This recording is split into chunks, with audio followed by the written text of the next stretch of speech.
Hello everyone and welcome back. Part 2 of the set that I'm working on, the Pauldrons, though it doesn't look like Pauldrons, I know. Yeah, I started with the other Pauldrons that I made earlier, or the other Pauldron, with a simple tube that I then shaped, and I try to learn from my past experiences. So this one has the similar edge that I did in a different way than before. As you can see, this is quite close. This is basically on the set on the shoulder, on the collar bone, and this is actually something that I later changed. So basically, after I finished the whole thing, I changed the position of this on the body, just so you don't wonder in case you're just skipping to the final render at the end. Yeah, but anyway, so as you can see, I did the whole edge around the thing in different parts. Basically, did each part separately.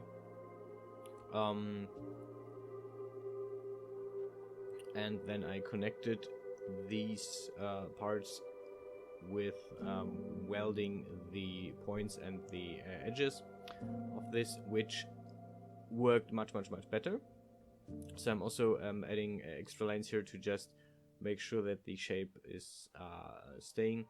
And right there I try to see what happens if I thicken this, and apparently this shifts the whole shape, so I had to think of another way to give this some depth.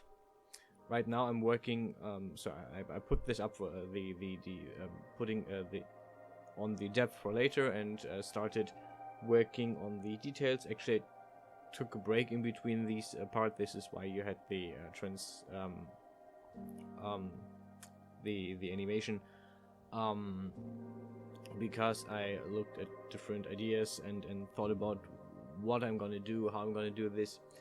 Because at this point I already saw that the base Pauldron, just what we have, is relatively simple from a structure. It's not really complex. It's not really deep. It doesn't have any structure on it. It doesn't have any depth or any detail to it that makes it more interesting. It's basically just shape, if you so want. So for example, there's no extra lines, there's no ornaments yet. And I was thinking, when I was already trying to see if I can work with the shape before I add in the feathers. I wanted to see if I can work with the base shape, give it more, a little bit more je ne sais quoi. I don't know. I don't speak French. Just a little bit more oomph to it. But yeah, I didn't get a good idea at this point how to go on about this. So next thing, I went to give it depth. As you can see, I'm extruding the side here inwards. This was quite complicated because I had to constantly change the angle on which to look this thing, so that I can actually manage to weld the right points together. And sometimes I'm working from the thicker, from the end. Sometimes I'm working from the inner side, so from the arm side and from the shoulder side, basically. And yeah, this was quite interesting to do. And this is also how the whole thing basically got its thickness.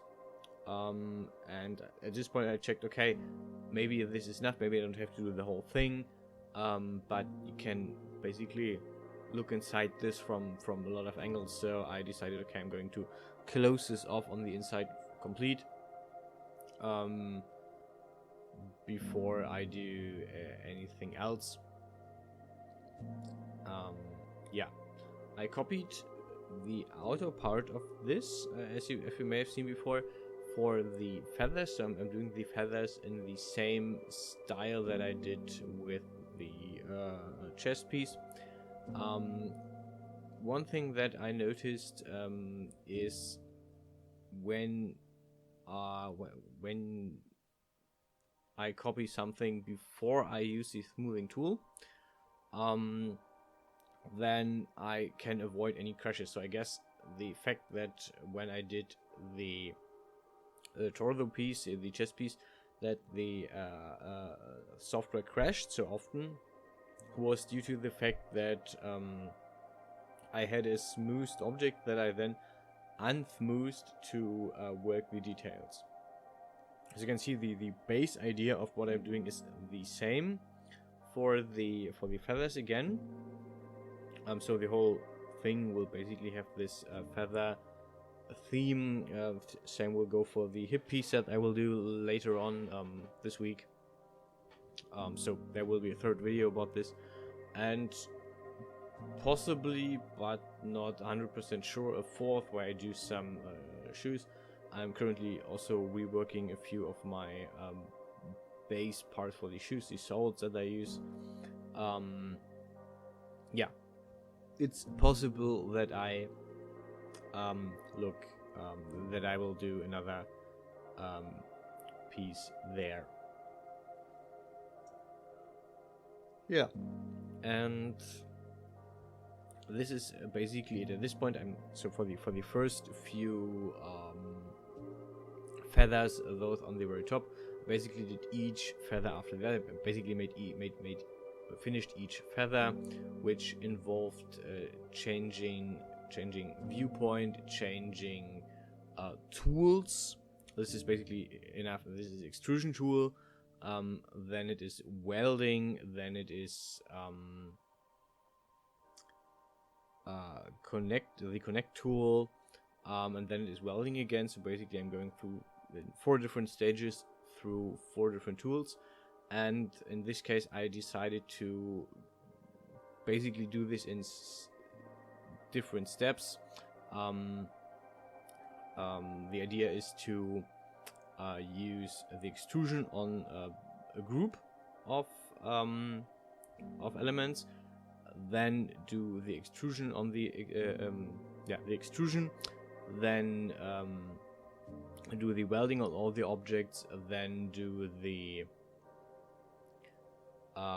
connecting on all the objects, on all the parts, and rinse repeat, which sped this up like a lot. As you can see, this is just a lot faster than it actually was before. Yeah, I have all the feathers tilted to one side to have to give it more of the feathery look, so it has more of the angle that I wanted for this. And I also, which isn't included in the video, I also later rigged the whole thing. So basically, the whole pauldron is rigged to the upper arm, which is the shoulder bone. So basically, that this moves with the arm instead of the shoulder. So basically, if the figure moves, yeah, it's clear. So it's basically something you wear on the upper arm. Yeah, and this is basically the whole thing. Actually, this is at the first I wanted to do a bit more detail, wanted to give it a bit more ornaments and a bit more content to it, but after looking at this, I think actually doing this simple is enough. Yeah, this is the whole thing, and I'm just doing the UV maps at the part where I'm just cutting basically out the middle. Have 2 big spaces which I can put on the UV map. Yeah, but this is basically it. I hope you enjoyed the video. and I hope you will join me for the next pieces that I do. Until then, stay healthy, stay safe, enjoy the render, and see you guys around.